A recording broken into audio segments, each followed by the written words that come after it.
할렐루야. 예배 자리에 오신 여러분 주님의 이름으로 환영하고 축복합니다. 함께 예배하는 우리 모든 심령 가운데 참 좋으신 주님의 크고 놀라우신 은혜와 평강이 가득 흘러넘치기를 주님의 이름으로 간절히 소망합니다. 성령이 우리에게 임하시면 이라는 제목으로 우리 함께 같이 오늘 말씀을 나누어 보고자 합니다. 오늘은 성령 강림 주일입니다. 사도행전에서는 이 교회가 이 땅에 세워진 결정적인 사건으로 이 오순절 성령 강림 사건을 꼽기 때문에 이 교회력에 있어서는 이 부활절과 성탄절에 함께 같이 이렇게 3대 절기라고도 할 수 있을 정도로 의미가 있는 절기가 바로 오늘 성령 강림 주일입니다. 오늘 우리는 말씀을 통하여서 성령 강림절의 유래와 또 성령이 하시는 일이 무엇인지 하는 것에 대해서 한번 알아보고자 합니다. 우리가 먼저 살펴볼 것은 성령이 임한 날이 과연 어떤 날이냐라는 것에 대해서입니다. 성경에서는 오순절에 이런 일이 일어났다 이렇게 말씀을 하고 있는데요. 이 오순이라고 하는 말은 5, 5에 열순자죠. 그러니까 50이라는 말입니다.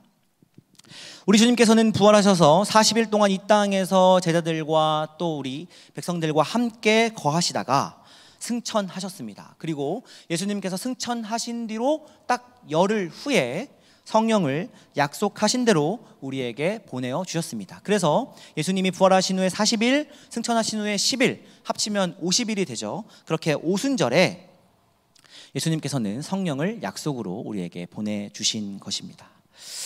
유대인들이 이렇게 오순절을 지키는 이유는 출애굽 사건으로 다시 우리가 거슬러서 한번 생각해 보아야 할 필요가 있는데요. 애굽에서 탈출하기 전날 밤에 죽음의 천사가 애굽을 덮치는 일이 일어났고 그 땅에 사는 첫째 소생은 사람이든 가축이든 다 죽음을 당하게 됩니다.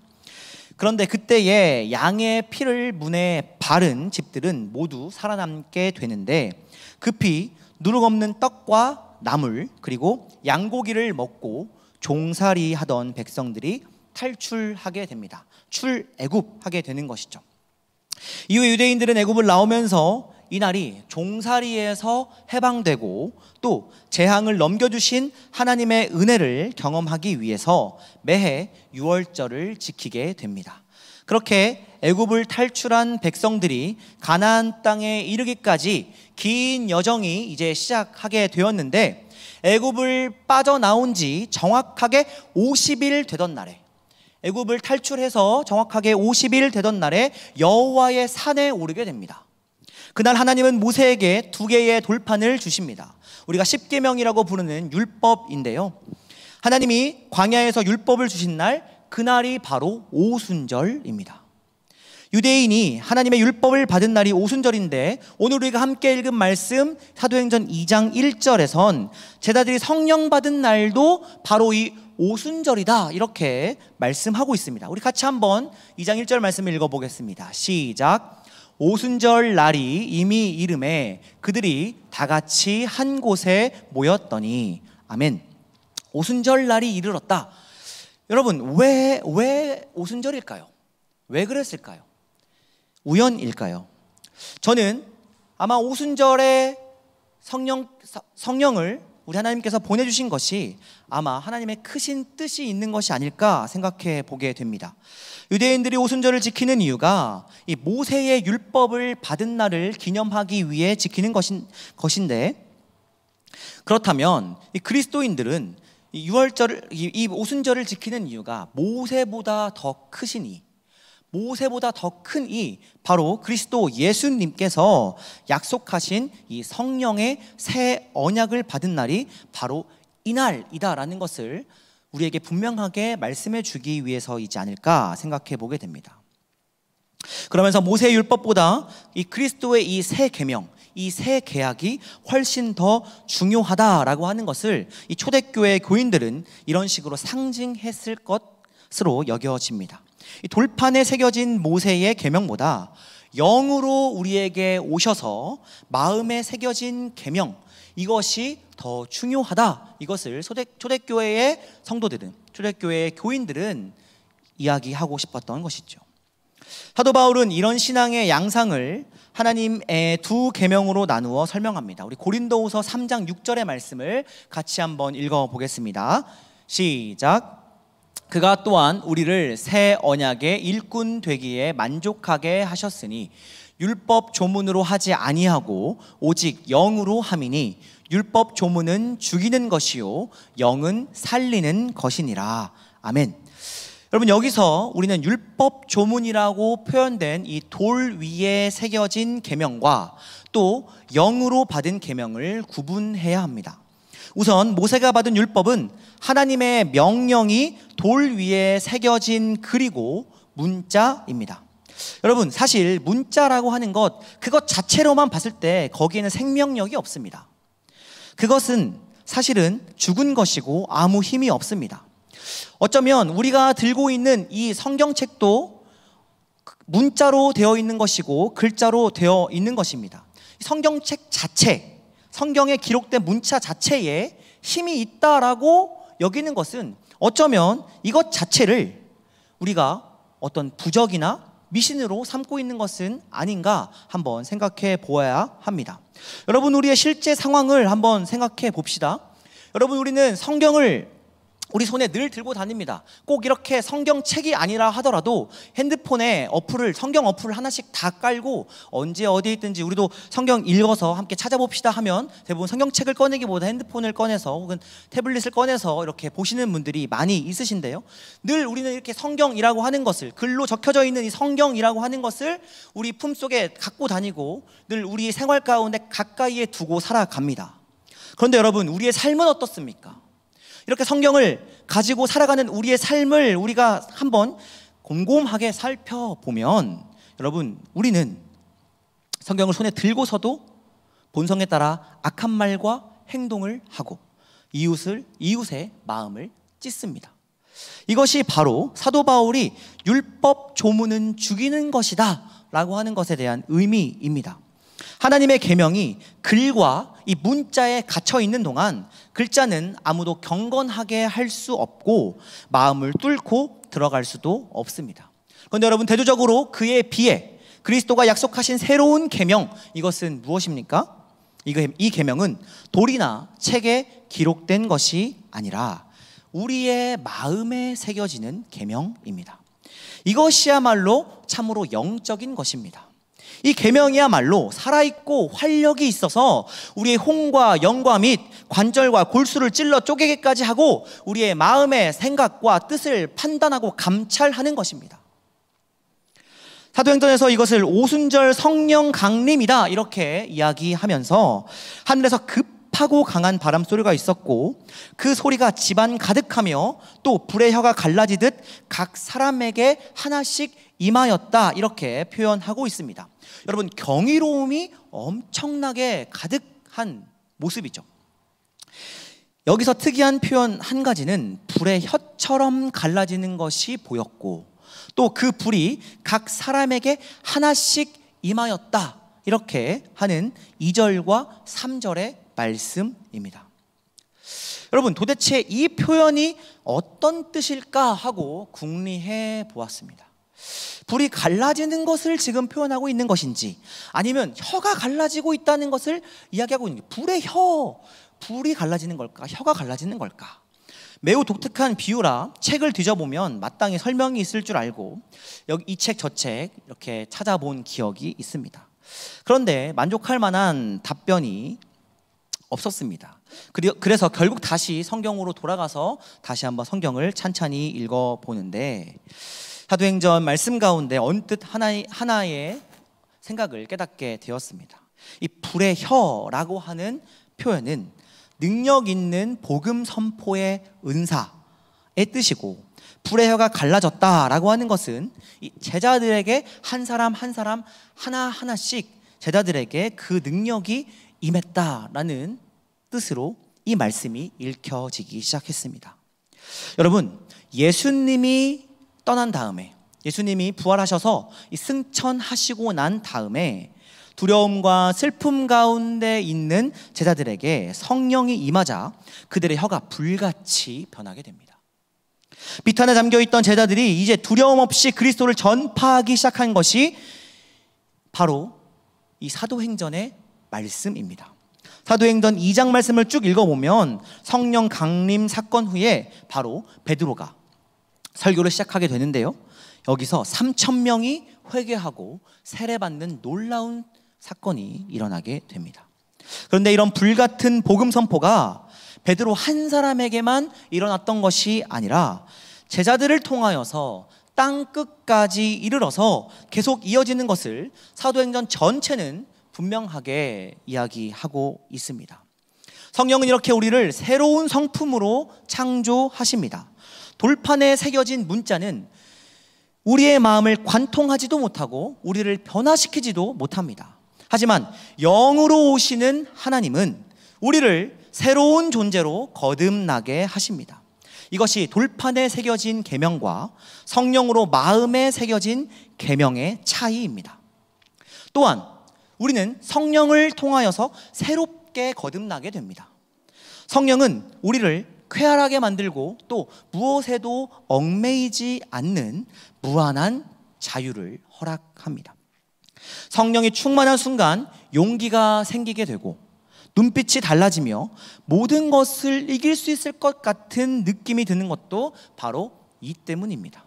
여러분, 우리가 수련회나 어느 집회나 참석해서 은혜 받고 성령으로 충만할 땐 우리 가서 무엇이든지 다 할 수 있을 것 같은 그런 느낌, 그런 감정 한 번씩 다 경험해 보시지 않으셨습니까? 그러나 여러분, 우리가 꼭 기억해야 할 것이 있습니다. 여러분, 성령이 충만하다고 해서 그 사람이 즉시 완전해지는 것은 아닙니다.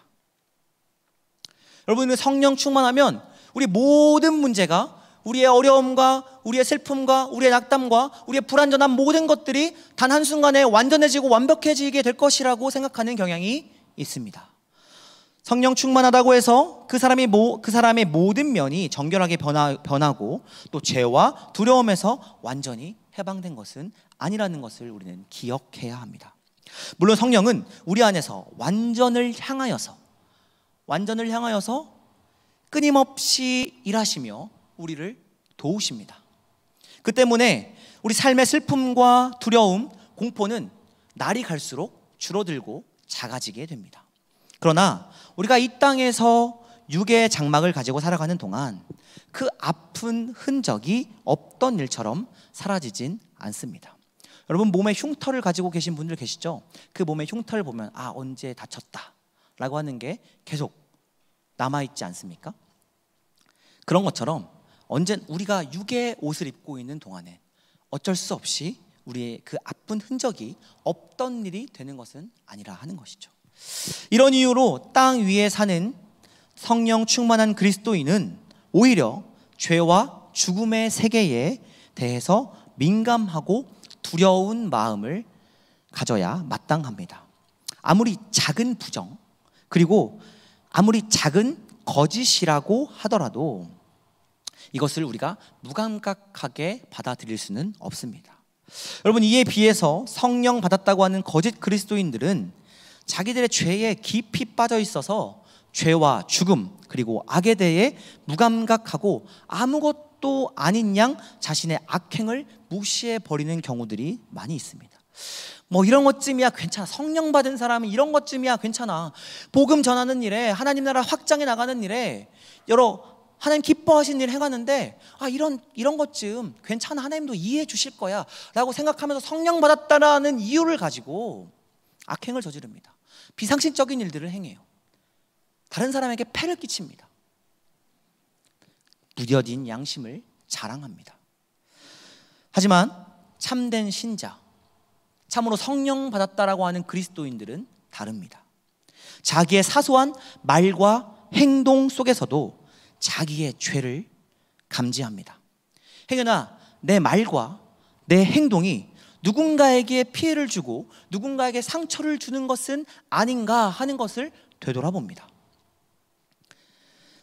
그러나 성령 충만한 그리스도인들은 이러한 두려움과 공포 속에서도 죄에 대해 싸우고 승리하게 하는 보혜사가 자신의 삶 속에 내주하고 있다라고 하는 사실을 언제나 늘 기억하며 늘 그것으로 인하여서 용기를 얻습니다. 주님은 우리에게 보혜사 성령을 약속하여 주셨고 또 보혜사는 참으로 죄에 대해 아파하는 이를 감싸주시고 완전한 회복의 때까지 위로하며 동행해 주시는 분이시기 때문입니다.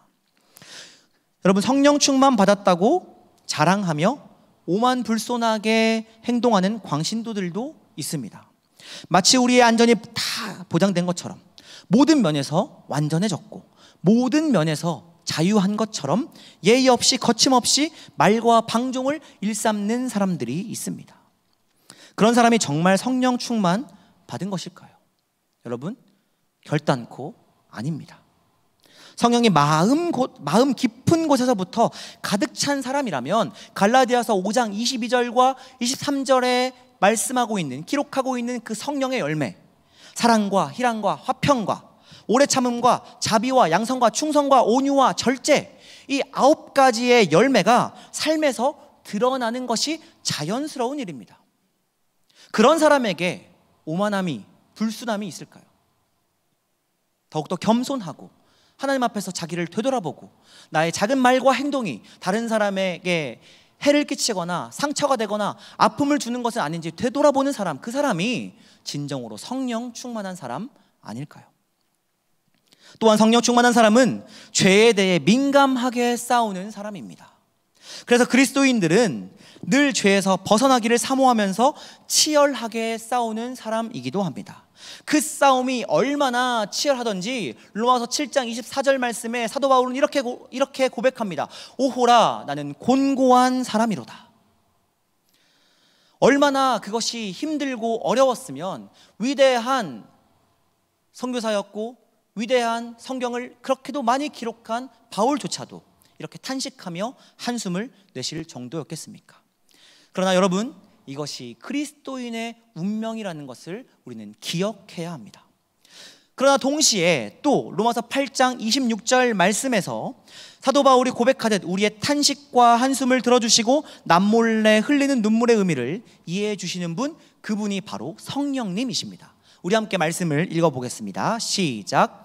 이와 같이 성령도 우리의 연약함을 도우시나니 우리는 마땅히 기도할 바를 알지 못하나 오직 성령이 말할 수 없는 탄식으로 우리를 위하여 친히 간구하시느니라. 아멘. 그분은 우리의 양심에 내주하면서 우리를 위로하십니다. 이런 면에서 종교개혁자의 말대로 진정한 그리스도인은 의인인 동시에 또한 죄인입니다. 그래서 그리스도인으로 살아간다는 것은 어쩌면 늘 이렇게 혼합된 상태로 살아가는 것을 뜻하기도 합니다. 우리는 성령과 함께 죄와 악한 현실을 자각하면서 살아야 합니다. 여러분, 이것을 비유하자면 이와 같습니다. 병든 환자가 의사에게 맡겨진 상태, 그래서 곧 회복될 환자의 상태라고 이야기할 수 있습니다. 성령 받은 우리의 상황도 똑같습니다.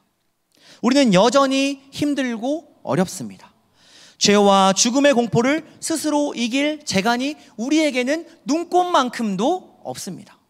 그러나 우리 곁에 의사 되어주시는 성령께서 우리와 대화하며 우리를 위로하여 주시고 우리를 도우시며 우리를 치료해 주실 것입니다.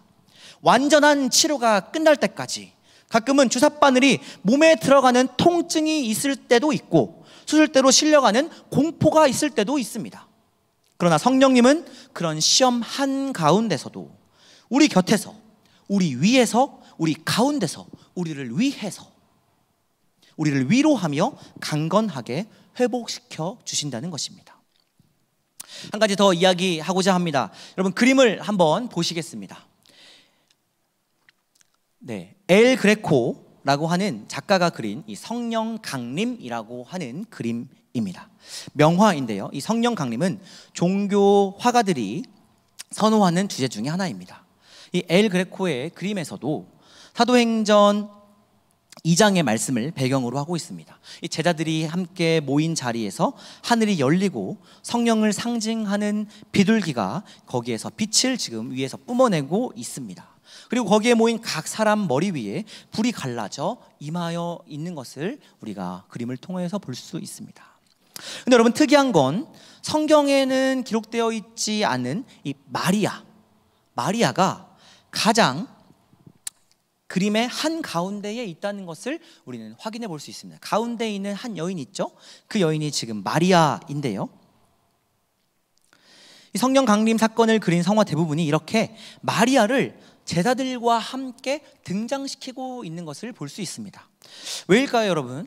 단순하게 생각해 보면 이 마리아 숭배 사상 때문에 그런 것 아니냐 이렇게 이야기하실 수도 있겠지만, 여러분, 그러나 꼭 그런 것은 아닙니다. 교회 역사 초기인 4세기부터 교회에선 마리아를 테오토코스라고 불렀는데, 이걸 번역하면 하나님을 낳은 여인이라는 뜻입니다. 그래서 마리아 앞에는 성모라는 이 별칭이 하나 들어가죠. 성모 마리아, 이렇게. 이게 나중에 마리아 숭배까지, 이제 중세시대에 가서 마리아 숭배까지 이어지기 때문에 문제가 되긴 하지만, 교회가 마리아를 초대교회에서부터 이 4세기부터 이렇게 마리아를 하나님을 낳은 여인이라는 존칭을 사용한 건 이 마리아야말로 하나님의 은혜를 받은 가장 좋은 모델이라고 생각했기 때문입니다. 여러분, 한번 생각해 보십시오. 1세기의 이 예루살렘, 이스라엘의 형편을, 상황을 한번 여러분 생각해 보십시오. 1세기 팔레스타인은 로마의 속국이었고, 또 그 속국에서 태어난 마리아는 권력도 없고 재산도 없고 또 매우 보잘것없는 보통 사람이었습니다. 그것도 남성 본위 사회에서, 남성 중심적인 그런 사회에서 권리를 주장할 수 없는 여성이었고, 또 나이는 갓 어린이티를 벗은 12살에서 13살 정도입니다. 사회적 지위는 그야말로 말할 게 없습니다. 실제로 마리아 자신도 자신을 천하다 이렇게 생각했고, 이런 비천한 자신에게 천사가 찾아와서 하나님의 아들을 태에 안겨줄 것이다 라고 하는 그 말씀을 듣고 기쁨을 노래한 것이 바로 누가복음 1장 39절 이하에 나오는 마리아 찬가입니다. 여튼 마리아는 지금 우리식으로 말하면 누구도 돌봐주지 않는 구석진 자리에 힘없는 사람, 모진 삶의 운명을 타고난 가망 없는 사람을 대표하고 있습니다. 그런 사람에게 하나님은 천사를 보내셨고 또 당신의 외아들을 내어주십니다. 마리아는 이렇게 가망 없이 비탄에 빠진 사람, 그럼에도 불구하고 하나님의 은총을 가장 직접적으로 받은 사람을 대표하는 모델입니다. 물론 성령 강림의 사건에 등장한 마리아는 앞서 말씀드린 것처럼 오순절 사건에는 등장하지 않습니다. 그러나 화가들은 이 대목에서 그들의 상상력을 지금 발휘한 것이죠. 오순절 성령을 받았던 제자들의 처지를 여러분 한번 생각해 보십시오. 그러면 이런 사실을 우리가 깨닫게 될 것입니다. 성령은 비탄과 불안이 가득 찬 사람이 아니고서는 그 어느 누구에게도 오시지 않는다는 것 말입니다. 그렇게 비탄에 잠겨 하나님의 자비를 구하며 기도하는 이들이 바로 예수님의 제자들이었고, 마리아는 그렇게 아무도 돌아보지 않지만 탄식하며 또 기도하는 신앙인을 상징합니다. 하나님은 그렇게 자신의 비참과 무력을 슬퍼하며 기도하는 사람에게 성령을 보내어 주십니다. 그리고 그렇게 성령님은 우리 마음 가운데 오셔서 우리를 돕기 시작합니다. 그런데 그분이 그렇게 돕기 시작하면서 좋은 일만 생기는 것이 아닙니다. 왜냐하면 성령이 우리 가운데 찾아오시면, 우리 양심 가운데 내주하셔서 일하시고 역사하시면 치열한 선과 악의 갈등, 죄 때문에 괴로워하는 투쟁이 우리 마음 가운데서도 시작되기 때문입니다. 그러나 분명한 것은 그런 과정에서 주님은 우리의 소리를 가장 가까운 데서 들으시고 응답하시면서 위로와 평안으로 인도하신다는 사실입니다. 이것이 성령이 우리 가운데 하시는 일입니다. 그렇다면 여기서 성령 충만한 교회가 해야 할 일도 분명해집니다. 여러분, 우리 한 사람 한 사람은 하나님께서 우리를 성전 삼아 주신 사람입니다. 너희가 성령인 것과 하나님의 성령이 너희 안에 거하시는 것을 알지 못하느냐 하는 고린도전서 3장 16절의 말씀을 여러분 기억해야 할 필요가 있습니다. 여러분, 우리가 교회라면, 그리고 오늘 성령 강림주의를 통하여서 우리가 성령 충만함을 받고 교회로서 이 세상 가운데 나아가 살아가는 한 사람 한 사람이라면 여러분, 우리의 삶은 어떠해야 하겠습니까? 우리는 교회로서 어떤 모습으로 우리의 세상 가운데 우리가 그리스도인됨을 드러내고 나타내야 하겠습니까? 도움을 얻지 못하고 위로받을 길이 없고 용기를 상실한 사람들, 불신과 절망에 빠져 허덕이고 있는 사람들, 영혼이 쇠약해진 사람이 누구인지, 그런 비탄에 빠진 지역이 어디인지 교회가 찾아야 합니다. 하늘이 무너지고 땅이 꺼질 듯한 비탄으로 사는 사람들을 돌보며 위로하고 용기를 북돋는 일을 하는 것, 그것이 교회의 역할이고 그것이 우리가 주께로부터 받은 귀한 사명이라는 것입니다. 우리 교회 식구든 아니든 가리지 않고, 국내든 해외든 가리지 않고 그리스도의 이름으로 용기를 북돋아주고 힘이 되어 주어야 한다는 것입니다.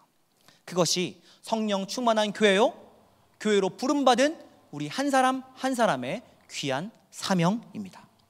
그러나 여러분, 이것이 결코 쉬운 일이 아니라는 것 우리는 너무나 잘 알고 있습니다. 때로는 어려운 이웃을 돕자는 일에도 제동이 걸릴 수 있고, 또 물질적인 여유가 없다는 이유로 계획이 꺾일 수도 있고, 환경 때문에 낭망할 때도 있습니다.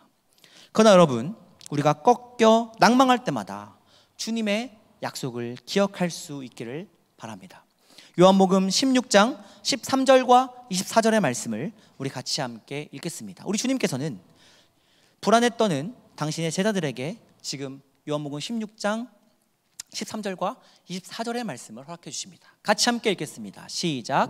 그러나 진리의 성령이 오시면 그가 너희를 모든 진리 가운데로 인도하시리니 그가 스스로 말하지 않고 오직 들은 것을 말하며 장래일을 너희에게 알리시리라. 아멘. 24절 말씀입니다. 시작. 지금까지는 너희가 내 이름으로 아무것도 구하지 아니하였으나 구하라, 그리하면 받으리니 너희 기쁨이 충만하리라. 아멘. 진리의 성령이 너희에게 오시면 그가 너희를 진리 가운데로 인도하시리니 구하라, 그리하면 받으리니 너희 기쁨이 충만하리라. 오늘 주님께서 우리에게 이 약속을 해주고 계십니다. 사랑하는 여러분, 귀하고 복된 성령 강림주일, 성령이 우리에게 임하셔서 마리아와 같이 누구도 돌봐주지 않는 구석진 자리에 힘없는 우리, 비탄과 무력을 슬퍼하며 부르짖는 우리 한 사람 한 사람을 성령 충만한 교회로 세우시고 진리 가운데로 인도하셔서 우리를 풍성한 것들로 채우시며 우리 삶 가운데 성령으로 기쁨이 충만하게 해주실 줄로 믿습니다. 주님의 이 귀하고 복된 약속의 말씀이 우리 모두를 위한 성령 강림주일의 약속이 되기를 주님의 이름으로 간절히 축원합니다. 함께 기도하겠습니다.